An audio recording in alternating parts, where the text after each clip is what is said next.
কোচবিহার পঞ্চানন বর্মা ইউনিভার্সিটির সম্পূর্ণ নতুন শিক্ষানীতি অনুযায়ী প্রকাশিত দ্বিতীয় সেমিস্টারের মেজর বাংলার সম্পূর্ণ সিলেবাস থেকে বাছাই করা গুরুত্বপূর্ণ বড় প্রশ্নাবলীর সাজেশন সম্পর্কে আমাদের আজকের এই স্পেশাল ভিডিও।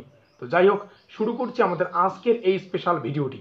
ঠিক যেমনটা আমরা আলোচনা করলাম, কোচবিহার পঞ্চানন বর্মা ইউনিভার্সিটির এনইপি ইউজি দ্বিতীয় সেমিস্টারের মেজর কোর্সের অন্তর্গত বাংলার সাজেশন সম্পর্কে আমাদের আজকের এই স্পেশাল ভিডিও। আর আজকের এই ভিডিওটিতে আমরা যে গুরুত্বপূর্ণ বিষয়টি সম্পর্কে আলোচনা করব তা হচ্ছে ইম্পর্টেন্ট 6 এবং 10 নম্বরের প্রশ্নাবলীর সাজেশন সম্পূর্ণ সিলেবাস থেকে। কি বললাম? সম্পূর্ণ সিলেবাস থেকে বাছাই করা 6 নম্বরের এবং 10 নম্বরের প্রশ্নাবলীর সাজেশন সম্পর্কে আজকের এই ভিডিওটিতে তোমরা জানতে চলেছো। তো যাই হোক, শুরু করছি আমাদের আজকের এই স্পেশাল ভিডিওটি। সম্পূর্ণ সাজেশনটাকে আমরা ছোট ছোট 4টা পার্টে কিন্তু বিভক্ত করে আলোচনা করব। পার্ট ওয়ানে থাকা প্রথম প্রশ্ন, বাংলা গদ্যের বিকাশের ক্ষেত্রে ফোর্ট উইলিয়াম কলেজের লেখক গোষ্ঠীর অবদান সম্পর্কে আলোচনা করো। প্রশ্নটি মোস্ট ইম্পর্টেন্ট। দেখো, প্রত্যেকটা প্রশ্নের শেষে এরকম স্টার চিহ্ন পাবে। যেই প্রশ্নের শেষে স্টার সংখ্যা অধিক সেই প্রশ্নটি কিন্তু অধিক গুরুত্বপূর্ণ। কথা ক্লিয়ার? আর এখানে কিন্তু প্রশ্নটির মান আমি লিখে রেখেছি। দেখো, লেখা রয়েছে 10 অথবা 6, অর্থাৎ এই প্রশ্নটি 10 নম্বরের জন্য আসতে পারে, আবার 6 নম্বরের জন্য আসতে পারে। তো জাস্ট প্রশ্নটি রেডি করো, পরীক্ষায় যেভাবে আসবে সেভাবে কিন্তু উত্তরটা তোমরা লিখে দেবে। তো এটা হচ্ছে আমাদের পার্ট ওয়ানের প্রথম প্রশ্ন। অথবা এই প্রশ্নটি আবার ঘুরিয়ে ফিরিয়ে আসতে পারে। ঠিক আছে, প্রশ্নটা ঘুরিয়ে ফিরিয়ে আসতে পারে। দেখো, একটা প্রশ্ন কতভাবে আসে সেটাও কিন্তু তোমাদের সামনে আজকে উপস্থাপন করছি, তোমরা বুঝতেই পারছো। অথবা আকারে প্রশ্নটা ঘুরিয়ে ফিরে আসতে পারে, বাংলা গদ্যের উদ্ভব ও ক্রমবিকাশে ফোর্ট উইলিয়াম কলেজের ভূমিকা সম্পর্কে আলোচনা করো। যেমনটা আলোচনা করলাম, 10 এবং 6 নম্বরের জন্য ইম্পর্টেন্ট। পরবর্তী প্রশ্ন, ফোর্ট উইলিয়াম কলেজের লেখক গোষ্ঠীর মধ্যে প্রধান দুজনের নাম উল্লেখ করে বাংলা গদ্যের ক্রমবিকাশে এদের কৃতিত্বের পরিচয় দাও। এই প্রশ্নটা জাস্ট 6 নম্বরের জন্য রেডি করো বা পড়ো, সেটা যেভাবে আসবে তোমরা লিখে দেবে। বাংলা গদ্যের বিকাশে ঈশ্বরচন্দ্র বিদ্যাসাগরের অবদান সম্পর্কে আলোচনা করো।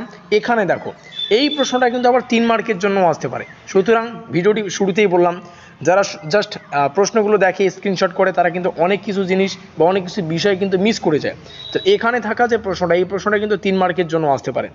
আর একটা কথা তোমাদের শুরুতেই জানিয়ে দিচ্ছি, এই যে পার্ট ওয়ানে যতগুলো প্রশ্ন আছে, এখানে পার্ট ওয়ানের সর্বশেষ প্রশ্ন। তো প্রথমে প্রশ্নগুলো আলোচনা করছি, তারপরে উত্তর সংক্রান্ত একটা তথ্য তোমাদের সামনে উপস্থাপন করব। পরবর্তী প্রশ্ন, বাংলা প্রবন্ধ সাহিত্যে বঙ্কিমচন্দ্রের অবদান সম্পর্কে আলোচনা করো। দেখো, এই প্রশ্নটিও 6 এবং 3 মার্কের জন্য কিন্তু মোস্ট ইম্পর্টেন্ট।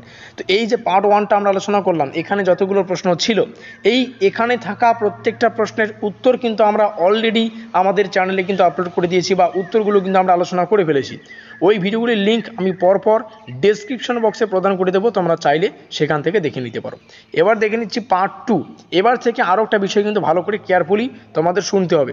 এটা পার্ট 2, আমাদের প্রিন্টের মিস্টেক, এটা হচ্ছে পার্ট 2 হবে। ঠিক আছে, তো পার্ট 2 এ থাকা প্রথম প্রশ্ন, সংক্ষেপে কাজী নজরুল ইসলামের কবি প্রতিভার পরিচয় দাও। প্রশ্নটি ঘুরিয়ে ফিরে আসতে পারে, নমুনাটা তোমাদের সামনে উপস্থাপন করলাম। এই প্রশ্নটি 6 এবং 10 নম্বরের জন্য আসতে পারে। এখানে কিন্তু স্টার চিহ্ন অধিক দেখতে পাচ্ছ, সুতরাং তোমরা বুঝতেই পারছো বিষয়টা কী জিনিস। তো এখানে পরবর্তী প্রশ্ন, প্রবণতা অনুযায়ী রবীন্দ্র কাব্যের পর্ব বিভাগ করে শেষ পর্বের কাব্যধারার প্রধান বৈশিষ্ট্যগুলি সূত্র অনুযায়ী লেখো। নেক্সট প্রশ্ন, সূচনা পর্বে রবীন্দ্র কাব্যগুলি সংক্ষেপে আলোচনা করো। অথবা দিয়ে প্রশ্নটা আসতে পারে, উন্মেষ পর্বে রবীন্দ্র কাব্যগুলির পরিচয় দিয়ে এই পর্বের এরূপ নামকরণের যথাযথ আলোচনা করো। এবার দেখো, যে বিষয়টা তোমাদের সামনে উপস্থাপন করলাম, এখান থেকে এই পার্ট 2 থেকে কিছু এক্সট্রা প্রশ্ন তোমাদের পড়তে হবে, এবং এক্সট্রা প্রশ্নগুলির স্টার সংখ্যা কিন্তু কম রয়েছে। সুতরাং এই প্রশ্নগুলি কম গুরুত্বপূর্ণ, তবে এমনটা না যে প্রশ্নগুলি পড়বে না, প্রশ্নগুলিও কিন্তু তোমাদের পড়তে হবে। ভিডিওটিতে থাকা প্রত্যেকটা প্রশ্নই পড়তে হবে, বারবার বলছি। তবে কিছু প্রশ্নকে বেশি গুরুত্ব দিয়ে পড়ো, কিছু প্রশ্ন জাস্ট দেখে নাও। ঠিক আছে, যাতে মাথায় থাকে আর কি, এভাবে দেখে নাও আর কি। আর যে সমস্ত প্রশ্নাবলীর স্টার সংখ্যা অধিক সেগুলিকে এমনভাবে পড়ো যাতে মাথা থেকে বার না হয়। এক্সট্রা প্রশ্ন দুটো তোমাদের সামনে উপস্থাপন করলাম, তোমরা এক্সট্রা প্রশ্নগুলো দেখে নাও। আরও কিছু এক্সট্রা সংখ্যক প্রশ্ন রয়েছে, এখানে একটা, তোমরা দেখে নাও প্রশ্নাবলী। হ্যাঁ, এখানে যে একটা বিষয় জাস্ট তোমাদের সামনে শেয়ার করি। এখানে প্রশ্নটা হচ্ছে, বাংলা গদ্য সাহিত্যে পেরিচাঁদ মিত্রের, রবীন্দ্রনাথের এবং অবনীন্দ্রনাথ ঠাকুরের এই যে তিনটা কিন্তু আলাদাভাবে দেখে নেবে। ঠিক আছে, এখানে কিন্তু 3টা প্রশ্ন রয়েছে, একটা প্রশ্নের মধ্যেই রেখেছি আমি। পরবর্তী এক্সট্রা প্রশ্নটা তোমরা দেখতেই পাচ্ছ। এবার আমরা আলোচনা করব পার্ট 3। এবার যদি একটু আলোচনা করি এই পার্ট 2 এর মধ্যে কী কী প্রশ্নগুলি আমরা আলোচনা করলাম যেগুলো মোস্ট ইম্পর্টেন্ট। এক্সট্রা বাদে উপরে যতগুলো প্রশ্ন ছিল প্রত্যেকটা ইম্পর্টেন্ট, আর এক্সট্রাগুলো জাস্ট দেখে নেবে। কথা ক্লিয়ার? এবার পরবর্তী পার্ট 3 যদি আসি, পার্ট 3-তে থাকা আমাদের প্রথম প্রশ্ন যেখানে জানতে চাইছে বাংলা নাটক সাহিত্যে বা নাট্য সাহিত্যে মধুসূদন দত্তের অবদান অথবা দিয়ে প্রশ্নটা এইভাবে আসতে পারে। নমুনাটা তোমাদের সামনে উপস্থাপন করলাম। প্রশ্নটি 6 নম্বরের এবং 10 নম্বরের জন্য মোস্ট ইম্পর্টেন্ট। পরবর্তী প্রশ্ন, দীনবন্ধু মিত্রের 4টি নাটকের নাম উল্লেখ করে নাট্যকার হিসেবে তার কৃতিত্ব বিচার করো। প্রশ্নটা আবার অথবা দিয়ে আসতে পারে যে বাংলা নাটকের ইতিহাসে, অথবা দিয়ে আসতে পারে দীনবন্ধু মিত্রের অবদান আলোচনা করো। এই সমস্ত প্রশ্নাবলীর উত্তর কিন্তু আমরা আলোচনা করিনি, ঠিক আছে? অর্থাৎ জাস্ট পার্ট 1-এর প্রশ্নাবলী আমরা আলোচনা করেছি। আর আবারও কিন্তু প্রশ্নটা বিভিন্নভাবে অথবা দিয়ে আসতে পারে, প্রত্যেকটাই নমুনা তোমাদের সামনে উপস্থাপন করলাম। তো যেমনটা বলছিলাম পার্ট 1টাই শুধুমাত্র আমরা উত্তরগুলি আলোচনা করেছি, আর পরবর্তী কিন্তু উত্তরগুলো আলোচনা করা হয়নি। তোমরা যদি কমেন্ট করো তবেই কিন্তু উত্তরগুলো আলোচনা হবে। নেক্সট প্রশ্ন তোমরা দেখতে পাচ্ছ, বাংলা নাটকের ইতিহাসে গিরিশচন্দ্র ঘোষের অবদান আলোচনা করো। এই প্রশ্নটি অথবা দিয়ে এভাবে আসতে পারে। এবার আমরা দেখে নেব পার্ট 4 এবং সর্বশেষ পার্ট। এই পার্টে থাকা যে সমস্ত প্রশ্নাবলী রয়েছে তার মধ্যে প্রথম প্রশ্ন, বাংলা কথা সাহিত্যে বঙ্কিমচন্দ্রের অবদান আলোচনা করো। অথবা দিয়ে প্রশ্নটা আসতে পারে।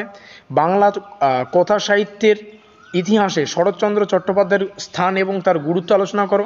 প্রশ্নটা অথবা দিয়ে এভাবে আসতে পারে। এবং সর্বশেষ প্রশ্ন আমাদের আজকের ক্লাসের, এবং এর মধ্যে থেকে তোমরা প্রশ্নগুলি কিন্তু কমন পাবে। তো বুঝতেই পারছো একদম এমন প্রশ্ন তোমাদের সামনে উপস্থাপন করেছি যেগুলো পরীক্ষা আসবেই। প্রশ্নের সংখ্যা কিন্তু খুবই কম। এর বাইরে কোনো প্রশ্ন তোমরা চাইলে পড়তে পারো, তবে এইগুলোই মোস্ট ইম্পর্টেন্ট। এগুলোই আমি বারংবার তোমাদের সামনে ঘুরিয়ে ফিরিয়ে কিন্তু উপস্থাপন করব, পরীক্ষার সামনে উপস্থাপন করব। কাজেই পরীক্ষার অনেক আগেই আমি তোমাদের সামনে উপস্থাপন করছি, এগুলো রেডি রাখো। প্রধান উপন্যাসের নাম উল্লেখ করে বাংলা উপন্যাসের ক্ষেত্রে তারাশঙ্কর বন্দ্যোপাধ্যায়ের বিশিষ্টতা নির্দেশ করো বা আলোচনা করো। অথবা দিয়ে প্রশ্নটা এইভাবে আসতে পারে।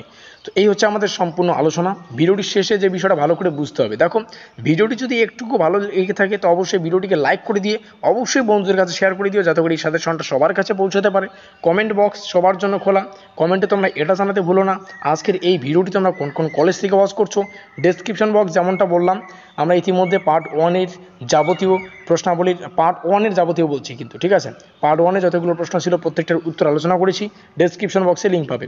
যারা এখনও পর্যন্ত আমাদের পরিবারের সদস্য হয়ে ওঠেনি, এখনই সাবস্ক্রাইব করে দিয়ে আমাদের পরিবারের সদস্য হয়ে নাও, যাতে করে পরবর্তী আপডেটগুলো খুব দ্রুত পেতে পারো। আমাদের আজকের এই স্পেশাল ভিডিওটি এই পর্যন্তই।